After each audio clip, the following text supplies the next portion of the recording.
नमस्कार मित्रांनो, मन धागा धागा जोडते नवा या मालिकेच्या येणाऱ्या काही एपिसोडमध्ये असे होणार की घरामध्ये आदर्श आणि आनंदीच्या लग्नाची खूप छान प्रकारे तयारी चालू असते. तर लगेच मालती ही मुद्दाम आनंदीच्या मनातील काही म्हणजे आनंदीला बाळाविषयीचे सांगून देत नाही. तर सर्वजण विचारतात की काय झाले, आनंदी बाळाबद्दल काय बोलत होतीस.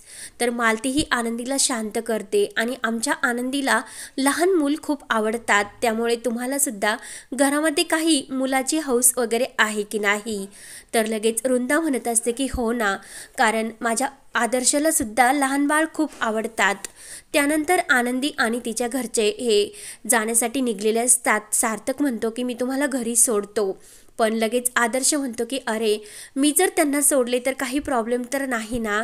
तेव्हा मात्र सार्थकच्या डोळ्यात पाणी येते आणि आनंदी तिच्या घरचे सर्वजण हे निघून गेल्यानंतर सार्थक आपल्या रूममध्ये येतो आणि त्याच्या डोळ्यामध्ये खूप असे पाणी येत असते, कारण की त्याची आनंदी त्याच्यापासून आता दूर जाणार असते. तेव्हा मात्र तेथे आकांक्षा येते. आकांक्षा म्हणत असते की दादा, खरंच मला तुझा खूप राग येतो आणि तू मला आनंदीचे तुझ्यावर प्रेम आहे आणि तुझे सुद्धा आनंदीवर प्रेम आहे, अजून सुद्धा वेळ गेलेली नाही. तू प्लीज मला हे सर्वांना सांगून दे आणि आनंदीबरोबर या विषयावर बोलून दे. सार्थक म्हणत असतं की नाही अक्कू, असे नाही करायचे. आपल्या भावाचा विचार करायचा ना तुला, त्यामुळे तू याबद्दल कुणाला काही सांगणार नाही. आकांक्षाला सार्थकचा खूप राग येतो आणि आय हेट यू दादा, असे ती सार्थकला बोलते. अंशुमनने सुद्धा अण्णांना धमकी दिलेली असते की बाळाचे जे सत्य आहे ते सर्व राजाध्यक्ष फॅमिलीला सांगणार. अण्णा आणि खूप सर्वजण घाबरलेले असतात. आनंदी सुद्धा तेच म्हणत असते की आई, बाळाबद्दल आता जे सत्य आहे ते आदर्शाच्या घरच्यांना सर्वांना समजायला हवे. जर लग्नानंतर ही गोष्ट त्यांना समजली तर खूप मोठा असा अनर्थ होईल आणि आत्ता आपण त्यांच्याशी नातं जोडण्याचा प्रयत्न करतो, त्यामुळे त्यांना सत्य काय आहे हे समजायलाच हवे. मालतीने पूर्णपणे स्पष्टपणे नकार दिलेला असतो की राजाध्यक्ष फॅमिलीला याबद्दल काही सांगायचे नाही. त्यानंतर आनंदी आणि आदर्शचे लग्न होणार म्हणून वृंदा तर खूपच खुश असते आणि ती सुधाला म्हणत असते की सुधा, एकदा सार्थक आणि हे आदर्श आणि आनंदीचं लग्न झाले ना तर आपण सार्थकचं सुद्धा लग्न रेश्माबरोबर लावून देऊ. तर सुधाला हे आवडलेले नसते. तेव्हा वृंदा म्हणते की अगं, रेश्मासुद्धा खूप चांगली मुलगी आहे, तिच्याकडून मागे जे घडले ते तिने सर्व सार्थकच्या प्रेमासाठीच केले ना. तर आनंदीचंच हे आदर्शबरोबर लग्न ठरले म्हणून वृंदासुद्धा खूप खुश असते. त्यानंतर आदर्श सार्थकच्या रूममध्ये आलेला असतो आणि ती सार्थकने आनंदीच्या प्रेमाचे जे सत्य त्या डायरीमध्ये लिहिलेले असते ती डायरी आदर्शाच्या हातात लागते. तेव्हा लगेच मागून सार्थक येतो आणि सार्थक आदर्शाच्या हातातील ती डायरी घेतो आणि अरे दादा, ही डायरीमध्ये मी काही लिहिलेलं नाही. तर आदर्श म्हणतो की मग मला वाचून दाखव, तू कोणत्या तरी तुझ्या मनामध्ये मुलगी आहे आणि त्या मुलीबद्दल तिच्या प्रेमाचे सत्य ह्या डायरीमध्ये तू लिहिलेस ना. सार्थक म्हणतो की हो दादा, मी तुला नंतर नक्की वाचून दाखवेल. तेव्हा लगेच आदर्श म्हणतो अरे सार्थक, तू काहीतरी नक्की माझ्यापासून लपवतोस. आदर्श म्हणतो की सार्थक, एक गोष्ट लक्षात ठेव, कारण तुझी चॉईस कधी चुकणार नाही. ती जी कोणी मुलगी असणार तिच्याबरोबर मी तुझं लग्न नक्की लावून देईल आणि ती माझ्या आनंदीसारखीच असणार, असे बोलून आदर्श बाहेर जातो. आनंदीला सुद्धा मात्र वेळोवेळी सार्थकच्या प्रेमाची जाणीव होत असते. आनंदी विचार करत असते की माझ्याशी असे का घडते. सार्थकच्या सरांच्या हातातून माझ्या गळ्यामध्ये मंगळसूत्र का पडले असेल आणि मी सार्थक सरांबद्दल एवढं फील का निर्माण करते. तेवढ्यात रेश्माचा सुद्धा कॉल आलेला असतो आणि ती म्हणत असते की तुझं एकदा आदर्श सरांबरोबर लग्न झाले ना, खरंच आदर्श सर परफेक्ट आहे तुझ्यासाठी, मग तू माझे आणि सार्थक सरांचे सुद्धा लग्न लावून दे.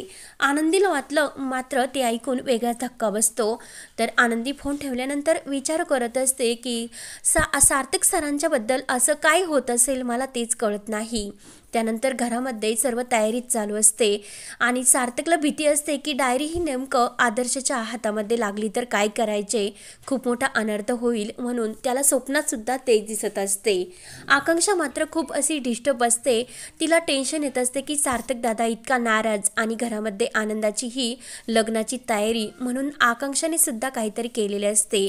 तेव्हा बेनारेंचे सुद्धा बोलणे आकांक्षाने पूर्णपणे ओळखलेले असते.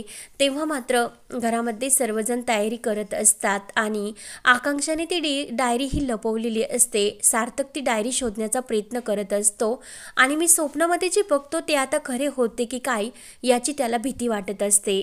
सार्थक हा आकांक्षाला वेड्यासारखे आवाज देतो. आकांक्षा धावत येते. सार्थक विचारतो की अगं ती डायरी बघितली का आणि ती डायरी बाईच्या हातात लागायला नको, नाहीतर खूप मोठा अनर्थ होईल. तर आकांक्षा म्हणते की जर आदर्शच्या हातात ती डायरी लागली तर ते चांगलेच होईल आणि तू भाईला विचारण्यासाठी जाऊ नको, कारण ती डायरी मी योग्य ठिकाणी पोहोचवली म्हणजे आनंदीकडे. तेव्हा सार्थक म्हणतो की अक्कू तू हे काय केलेस, तुला काही समजते का, याने काय होणार ते. आकांक्षा म्हणते की हो, जे व्हायचे ते होऊन दे, कारण तुझ्या भावना ह्या प्रेमाच्या आनंदीपर्यंत पोहोचवायला नको का. तू तर आनंदीला चक्क प्रेमाचे प्रपोज सुद्धा करू शकला नाही, पण आता तर मी योग्य वेळ आलेली आहे आणि ते सर्व मी करून दाखवणार. सार्थक म्हणतो की अगं अक्कू तू हे का केलंस. तर आकांक्षा म्हणत असते की जसं तुला वाटतं की आदर्श दादा हर्ट होऊ नये, तसंच मला सुद्धा तू हर्ट होऊ नये असे वाटत नाही, म्हणून मी ती डायरी कुरिअरद्वारे आनंदीला पाठवून दिली. सार्थकला वाटते की आता काय करावे काय नाही. आनंदीच्या हातामध्ये ती डायरी लागली असेल तर लगेच आनंदीच्या हातामध्ये ती डायरी शेवटी पोहोचलेली असते. आनंदी विचार करते की ही डायरी माझ्यासाठी कोणी पाठवली असणार. तर 2 ऑक्टोबरच्या एका एपिसोडमध्ये आपल्याला नवीनच असे बघायला मिळणार, कारण आनंदी लग्नासाठी खूप छान तयार झालेली असते आणि तिचा लुक खूपच सुंदर असतो. रेश्मा मात्र खूप खुश असते, कारण सार्थक आणि आनंदीचं म्हणजे आदर्श आणि आनंदीचं लग्न होणार असते. मात्र नियतीने जे काही घडवलेले असते आणि आपल्या प्रेक्षकांनो आपण आतुरतेने ज्या क्षणाची वाट बघत असतो तो क्षण म्हणजे आपले आनंदी आणि सार्थकचं लग्न, आणि देवाच्या कृपेने सुद्धा ते लग्न हे होणार असते. ती डायरी आनंदीच्या हातामध्ये लागून ती डायरी ही आनंदीने आदर्शला सुद्धा पाठवलेली असते आणि वेळीच आनंदीला सार्थकचे प्रेम हे आकांक्षामुळे समजलेले असते आणि आकांक्षाने डायरीचा खूप मोठा असा धमाका करून आदर्शाला सर्व काही सत्य सांगितलेले असते. तेव्हा मात्र आदर्श अचानक भर लग्न मंडपातून गायब झालेला असतो. रुंदा घरातील सर्वजण खूप टेन्शनमध्ये येतात की ऐन मुहूर्ताची वेळ झाली आणि हा आदर्श कुठे गायब झाला. आणि ऐन वेळेस आदर्श येतो. तर आदर्श म्हणतो की लग्न तर होणार आहे, पण माझं आणि आनंदीचं नाही, तर सार्थक आणि आनंदीचं. ते ऐकून सर्वांना मात्र खूप मोठा धक्का बसतो आणि लगेच आदर्श हा आनंदी आणि सार्थकचा एकमेकांच्या हातामध्ये हात देतो. तर रेश्माचा चेहरा हा पाहण्यासारखा झालेला असतो. नियतीने शेवटी जे घडवलेले असते ते शेवटी घडलेलेच असते आणि आनंदी आणि सार्थकला एकमेकांचे प्रेम तर मिळालेलेच असतात आणि धूमधडाक्यात सुद्धा लग्नाची ही तयारी. तेव्हा मात्र आनंदी खूप खुश असते आणि सार्थक सुद्धा खूप खुश असतो. तेव्हा आता आदर्शने नेमकं काय केले असणार आणि कोणते सत्य त्याला समजले असणार, म्हणून त्याने आनंदीबरोबरचे लग्न मोडून सार्थकच्या प्रेमाचे सत्य त्याला मिळून दिले असणार.